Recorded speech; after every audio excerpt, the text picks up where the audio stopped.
Provérbios, capítulo 29.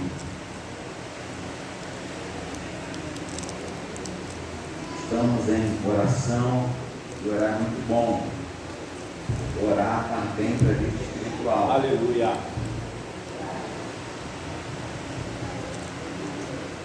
Provérbios 29, versículo 2.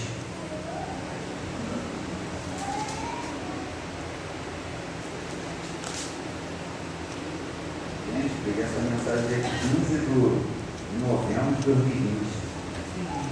Mesmo versículo, eu vou registrar aqui.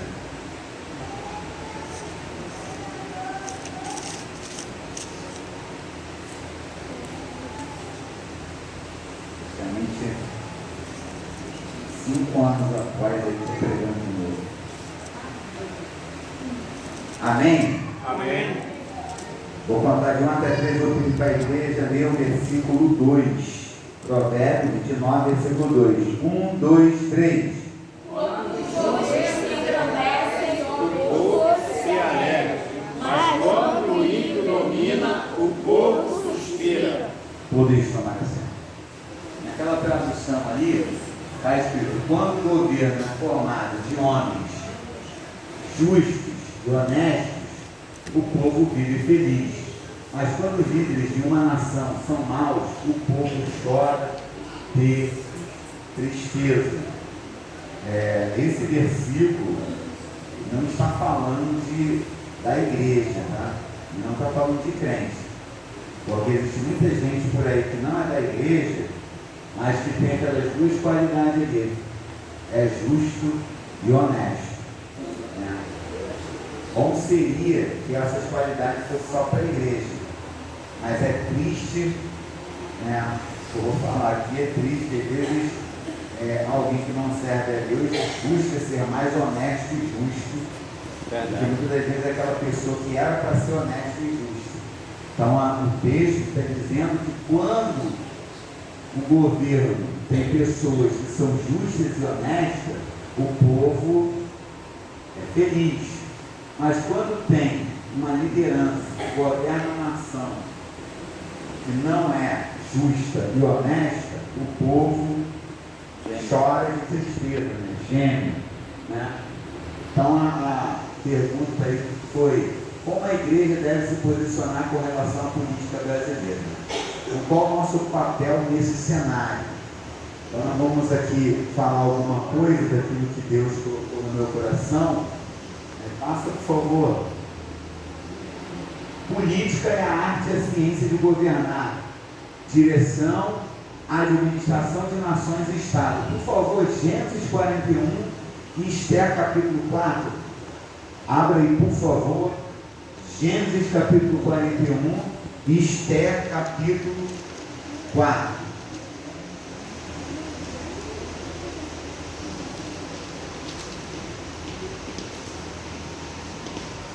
Você encontrar Gênesis 41, lê o versículo 41 e outra pessoa que quiser abre Gênesis 45.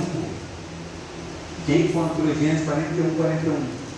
neste momento eu o ponho como governador de todo o Egito.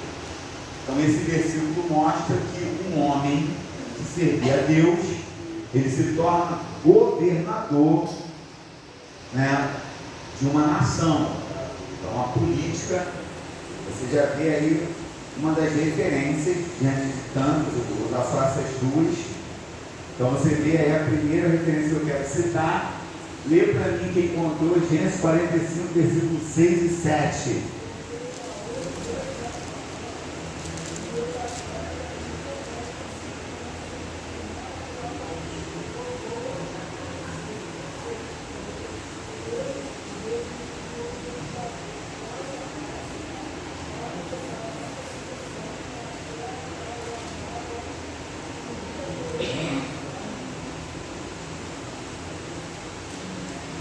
Dê de novo aí, meu querido. Agora dê um pouquinho mais alto. Melhora a tua voz aí, por favor.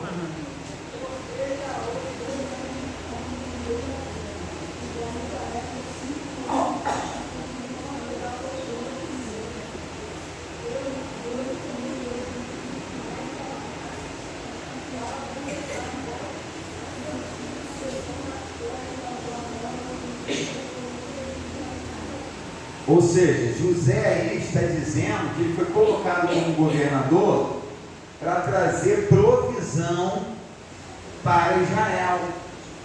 Então o que nós entendemos? Usando o cenário político, que quando Deus coloca alguém para ser uma pessoa que vai estar lá nesse cenário, ela vai estar ali para batalhar a favor da igreja. Então nós precisamos ter, sim, uma bancada evangélica forte para que ela venha lutar pela igreja. Vou mostrar para vocês depois um cenário de uma situação que está acontecendo no Rio de Janeiro, e que isso está no Rio de Janeiro, e que ninguém se manifesta para resolver, né? Ninguém se manifesta para trazer uma solução, né? Mas a gente vai falar sobre isso. Então, Gênesis capítulo 41, você vê ali ele sendo governador. No capítulo 45, José reconhecendo que ele foi colocado lá no meio para trazer solução, para trazer algo para Israel. Esther capítulo 4, versículo do 12 a 14, quem encontrou pode ler. E fizeram saber a Mardoqueu as palavras de Esther. Então disse Mardoqueu que tornassem a dizer a Esther: não imagines em que escaparás na casa do rei mais do que todos os outros judeus. Porque se de todo que calares neste tempo, socorro e livramento, outra parte virá para os judeus. Mas tu é a casa de teu pai, vencereis, e a quem sabe, se para tal tempo, como este chegaste a teu rei. Então, ou seja, Deus ele coloca ela lá para dar um livramento. Deus ele conhece o futuro. Então Deus ele coloca ela lá também, diante da autoridade da época, para que lá ela venha lutar pela nação de Israel. A nação de Israel é quem? É a igreja de hoje. Então precisamos ter pessoas lá para lutar pela igreja? Sim. Dá um clique aí, igreja, por favor. Então aqui eu vou mostrar um problema que já aconteceu e que ninguém traz uma solução. Não existe uma lei estadual específica que proíba a pregação em trens no Rio de Janeiro. Não existe lei. O que existiu? Mais uma decisão judicial da 7ª Vara Empresarial da capital proibiu cultos e pregações religiosas nos vagões da Supervia em 2013. A decisão se baseou em reclamações de passageiros sobre constrangimento, desconforto e barulho. Em 2013, houve essas reclamações e paralisou a pregação do Evangelho. Não é lei, mas se criou aí uma ordem judicial. Aí eu pergunto, faço para você uma pergunta para você ficar para você. Por que a igreja não resolveu isso ainda? Porque assim como entrou um processo para impedir, a igreja, alguém da igreja, do grupo chamado igreja, pode também se levantar para resolver isso aí de várias formas. Pastor, como? Entrando com uma ação, por exemplo, parou por causa do constrangimento, desconforto e barulho, então nós vamos preparar, o culto vai continuar, mas vamos preparar aqui um grupo para fazer esse culto tal hora, tal momento. Mas quem é que está fazendo isso? Porque se é esperado no mundo, o mundo não vai fazer. Você vê a importância da igreja estar lutando pelos seus próprios benefícios, e que na verdade aí existe uma outra realidade que a gente não tem para onde correr. Às vezes existe crente que não é lutado por isso, porque isso vai trazer algum benefício para essa pessoa, porque infelizmente nós vivemos aonde alguém vai lutar por alguma coisa, mas se tiver benefício. Se tiver benefício, vai lutar para quê? Então, olha só, 2013, estamos em 2025, 12 anos passaram e ninguém fala nada, ninguém faz nada. Gente, isso não é lei, Isso não é lei, não anunciar o Evangelho, não é lei. Então, um advogado que tem conhecimento da lei consegue defender o grupo que quer fazer o culto. Mas, irmãos, aí vem a questão que às vezes a igreja só pensa assim: não, vamos só orar. Se você ficar só orando e não agir, situações como essa vai acontecer. Se a igreja não ter conhecimento de muitas coisas que acontecem e ficar só na oração, não na ação, a oração tem resultado, a oração remove montanhas, a oração é tremenda, mas tem coisas que é a ação, tem coisas que você não tem que orar, você tem que agir. Sempre quando eu falo disso, eu gosto muito de usar o exemplo da pessoa quando está desempregada. Porque desempregado, orar para Deus abrir uma porta. Se você não entregar currículo, você vai continuar orando eternamente. Porque ou você toma a decisão, irmão, olha que coisa tremenda. Uma doutrina que nós estávamos iniciando aqui, que nós falamos sobre a inteligência que Deus dá para o ser humano. Deus ele é tão tremendo em dar para o homem, para a mulher, inteligência, que Deus criou tudo, está lá em Gênesis, que em 6 dias e no 7º dia ele descansou. Agora você já parou, você já leu, releu, talvez se eu abrir Gênesis aqui, você vai falar: pastor, eu estou careca de ler a criação do mundo. Beleza. Agora eu te faço uma pergunta: Deus criou tudo, mas quem colocou nome em todos os animais? Hã? O próprio Deus. Adão. Adão. Deus não colocou nome em animal nenhum. Deus criou tudo, mas falou para Adão: os animais vão passar na tua frente, o que você falar vai ser. Sabe o que Deus está dizendo aí? Que Deus dota o ser humano de capacidade, de condição, de ação, de fazer. Então, enquanto ninguém lutar, vai passar 20 anos, 30 anos, e a igreja vai continuar parada dentro de um lugar que roda milhões e milhões de pessoas. Não adianta talvez você falar: pô, pastor, mas eu ouço o pagode, eu ouço isso, tem um horário lá que eu pego, tem um horário dos horários que eu pego que tem ali, que tem um pagodinho todo dia. E ele vai continuar lá, que ninguém levantou nenhuma ação contra eles, e quem falar mal deles está errado, porque se você que é crente está achando que eles estão errados, o que você está fazendo para mudar aquilo ali? Porque falar não vai resolver, às vezes você vai falar para a pessoa errada, coisa que não é para falar, e aí? Não adianta. Dá um clique aí, por favor.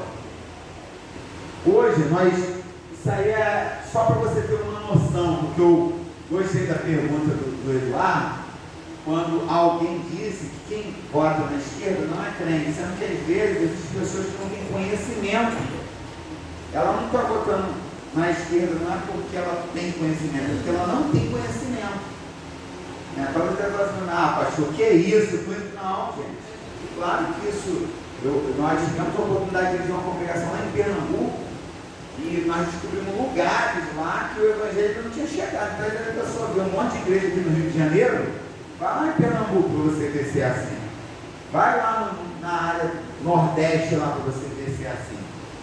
E você pode reparar que dentro das pesquisas, a maior voto da esquerda é na área nordeste ali, que a pessoa não tem o quê? Conhecimento. Não tem conhecimento. Então, isso aí é mais ou menos para você ter uma ideia, né? A esquerda, o presidente atual, a direita, o presidente, o ex-presidente, e o luso branco é aquele que, não vou ficar nem com a direita nem com a esquerda, vou chegar lá e vou deixar o voto branco, nulo, né? Que é o chamado do centrão, é o centro. É aquele que não apoia a direita e não apoia a esquerda, mas está ali, né, no meio, causando as oposições, né, sendo contra as opiniões da direita e sendo contra as opiniões da esquerda. Então, a igreja ela precisa pelo menos ter conhecimento disso, ter conhecimento da política. Não estou dizendo que você tem que se tornar um político, mas pelo menos ter conhecimento disso. Gente, eu não tenho nada contra o futebol, mas o futebol não vai te levar para lugar nenhum. Você pode conhecer o nome dos jogadores, quem vai ser campeão, quem não vai ser, quanto que eles ganham. Às vezes eu fico vendo a conversa lá, não, porque o jogador tal ganha milhões, o jogador X ganha bilhões, o jogador tal, e isso aqui que é mais importante, você não sabe de nada. Você não sabe de nada. Você não sabe de nada, você está preocupado aí com um time que está chegando na final, isso aqui que é uma coisa importante, você não tem conhecimento. É por isso que o Brasil está do jeito que está. Por isso, porque você não busca ter conhecimento, você não busca ter o conhecimento do que é direita e do que é esquerda. Mas, para mim, passar essa fase e deixar para você bem nítido, é praticamente como se fosse a esquerda, é aquele partido que faz tudo aquilo que a igreja prega contra. E a direita já é aquele grupo tradicional que quer manter a família, manter os bons costumes. Eu estou explicando de uma forma tão simples para você tentar entender e compreender pelo menos isso. Pelo menos isso. Então não posso pegar como um pregador, um pastor, dizer que quem está votando da esquerda aí, está desviado, não é crente, eu estou exagerando na colocação da palavra, a gente não pode fazer isso. Né? Mas, às vezes a pessoa pode fazer isso porque não tem conhecimento, ou está fazendo isso para buscar determinados benefícios. Porque o que a esquerda faz? Ela quer ganhar o ser humano, né, no dinheiro, dando aí o Bolsa Família, né, movimentando a comida, dizendo que vai abaixar, no final não abaixa nada. E aí o pobre, como quer comer picanha, acredita, né? E aí, se acreditar aí, acaba botando lá nos poderes pessoas que não era para colocar, na verdade. Dá um clique aí, querido, por favor. Esse desenho aí, só quem... Esse desenho é da época da minha filha. Na minha época, pelo menos eu. Então, essa menina aí, junto com esse cara, acho que é um gatinho, não é um gatinho? Não é não? É o que então? É um ouriço? É um furão. Furão? Eu quero um gato esse. É o irmão dela, não é esse menino? Então, hoje nós estamos vivendo nessa situação aí. Ela deve estar falando, pastor, estou entendendo a sua coisa com um desenho aí. O show da Luna. O que é o show da Luna? Ela pergunta tudo, né? Por que o gato mia? Por que a lua? Por que o sol é quente? Por que a melancia tem aquela cor? Tem a semente? Então hoje seria importante você também perguntar, porque isso aqui já é um desenho que está incentivando a criança a perguntar por quê. Eu queria tanto saber por que eu tenho que votar naquele partido e não no outro. Eu queria saber e não fazer o que todo mundo está fazendo, mas entender, compreender. Então é uma coisa que você tem que parar e analisar. Então por isso que eu propositalmente peguei aí essa imagem dessa menininha aí que pergunta tudo, ela quer saber de tudo. E você tinha que ser assim, você tinha que querer saber de tudo. Né? Dá um clique aí, por por favor. O cristão é política em um Estado laico. O Brasil é um Estado laico. Assim sendo, não possui religião oficial e nem é antirreligioso. Todos são livres para exercer a sua fé conforme a doutrina da religião, sem interferência do Estado. Além disso, o Estado não pode proibir a exigência de alguma religião e nem pode privilegiar uma em detrimento de outras. Gente, para pensar aqui agora. Eu vou continuar lendo, já estou quase concluindo aqui. Só para vocês verem como é que as coisas são. Eu vou ler esse pedacinho de novo. Ó. Além disso, o Estado não pode proibir a existência de alguma religião, nem pode privilegiar uma em determinação de outra. Só esse trecho aí, na mão de uma pessoa que entende de lei, que o Estado não tem poder para proibir existência, já acaba com aquela ação judicial lá de 2013. Mas é o que eu falei aqui, vou continuar falando. Quem é que vai lutar a favor da igreja? Qual é o benefício que essa pessoa vai querer fazer para isso? Então deixa do jeito que está. É exatamente pelo Estado brasileiro ser laico que o cristão e a política podem se relacionar. Então, ou seja, o cristão e a política, ok, dá mais um clique. Então, qual é o papel do cristão na política? Deus é um Deus de ordem e relacionamento. Ele criou todas as coisas de uma maneira estruturada e organizada. Formou os seres humanos e os inseriu em uma comunidade para viverem juntos. Por meio da revelação bíblica, o povo de Deus pode ter a real compreensão da natureza e do propósito do ser humano, bem como da soberania de Deus sobre todas as instituições governamentais. Dá mais um clique. Logo, o cristão possui um papel vital para que a sociedade progrida de forma ordenada, e isso envolva nada menos do que a política. Não cabe à igreja apenas entregar folhetos e lançar músicas e pregações de relevância. Para influenciar em todas as esferas governamentais, a igreja precisa de pessoas dispostas e capacitadas. Enquanto alguns cristãos são chamados para atuarem ativamente na política pública, ocupando cadeiras do poder executivo, legislativo ou judiciário,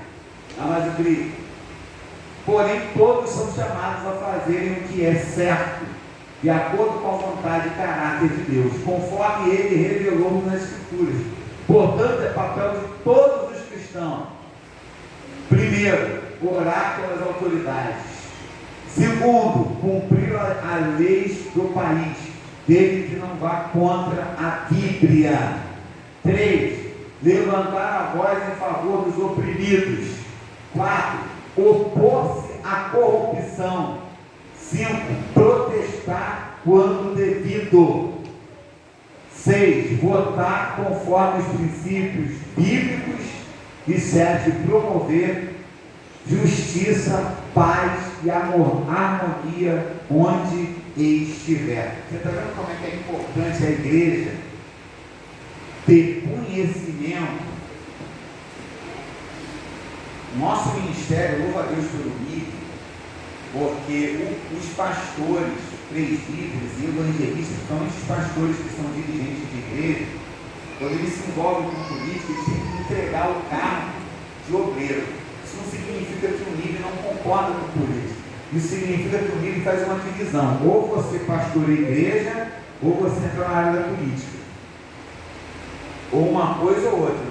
Me lembro que uma vez, há muitos anos isso, o Soares até faleceu, quando o Crivella estava entrando na área da política, ele era bispo. Então, às vezes alguém ainda diz que ele é bispo, mas ele mesmo, lá na entrevista do Jô Soares, ele falou que ele teve que largar a chamada de bispo da igreja, sendo ele da Igreja Universal. Ele falou que largou para se dedicar à política. Então, quando o Jô Soares perguntou para ele se ele era bispo, ele falou: não sou bispo, mas da Universal.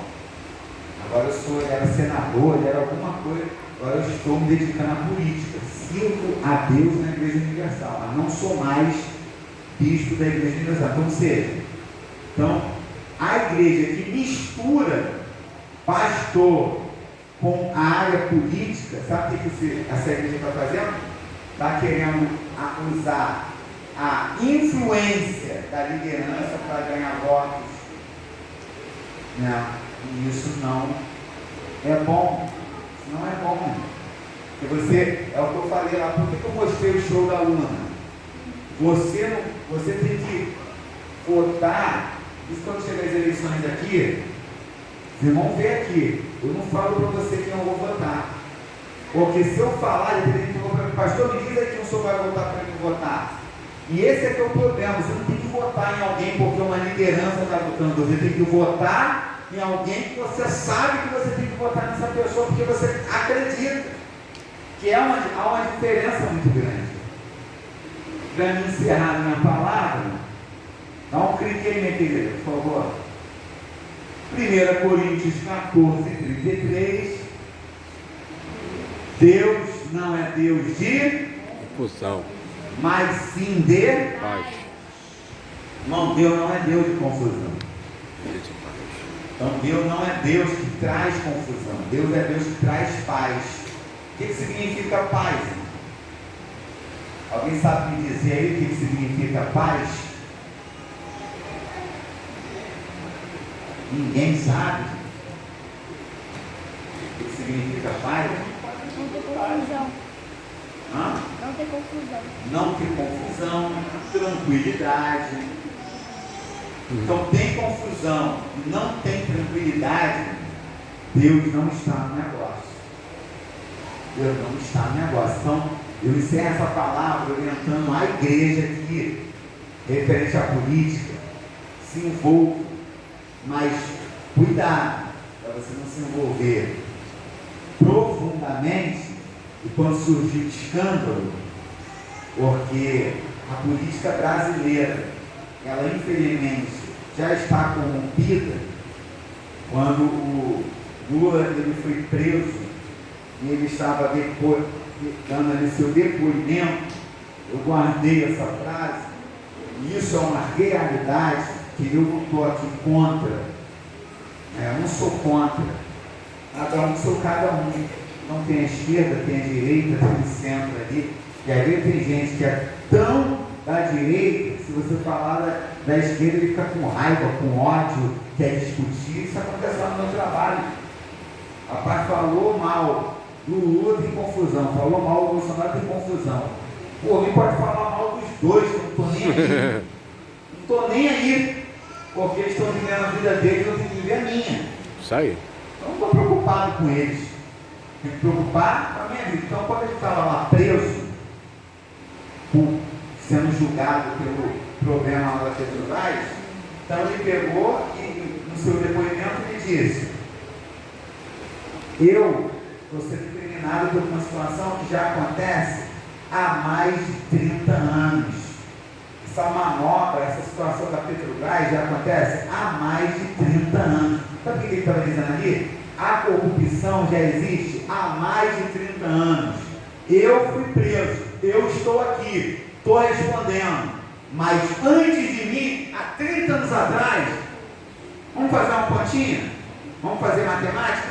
O presidente ele fica 4 anos, 4 vezes 5, 20, 28, passou 6, 7 presidentes, fez a mesma coisa, e aí? Fez a mesma coisa, irmão. E aí? Então já existe uma corrupção já a longo prazo. E não é de uma hora para outra que você vai conseguir mudar essa corrupção. Pode ter certeza disso. Eu encerro essa palavra dizendo para a igreja: vamos fazer a nossa parte. Sabe qual? Aquela que está escrito lá em Provérbios 29, versículo 2. Você só tem 2 qualidades para viver aqui na terra: seja justo e honesto. E acabou. Se os governos não são justos e honestos, você que já tem que começar a ser justo e honesto. Sempre falo isso aqui, eu não gosto de falar de política, porque o político, ele consome milhões e bilhões, né? Mas o humilde que somos nós, a classe humilde, mete a mão igual eles. E quando você não paga uma passagem, quando você come alguma coisa e não paga no mercado, você está fazendo o quê? A mesma coisa que eles. Quando você quer sair ganhando vantagem em cima de alguém, quando você quer sair ganhando vantagem em cima de alguém, você está fazendo a mesma coisa que eles. Então não tem que falar para mim não, mal deles não, porque no final você vê que eles pegam muito e nós, né? E gente, eu estou ultimamente pregando assim, eu não estou falando vocês, não, nós, eu estou no meio do pacote, nós somos assim, irmão, pelo amor de Deus, quem é que não quer sair ganhando vantagem em alguma coisa? Todo mundo quer ganhar alguma coisa. De repente, se eu falar assim, fica melhor, né? Se eu falar ganhar uma vantagem, né? Isso aí, é o que eu ia falar agora. Quando eu trabalhava lá no Madureira, a gente falava assim: quem é que quer trabalhar, né, 12 para ganhar 3 vezes o salário? Todo mundo queria. E às vezes ele falava para mim: irmão, estou falando contigo aqui, irmão, tu quer? Claro, é o que eu estou falando. Eu não quero ganhar 3 vezes a mais. Pelo amor de Deus, irmão. Agora, é o que ele nos falou ali, de uma forma honesta. Por isso que eu me prendo a Provérbios 29:2. Vamos ser honestos e vamos ser justos. Amém? Amém. Amém? Amém.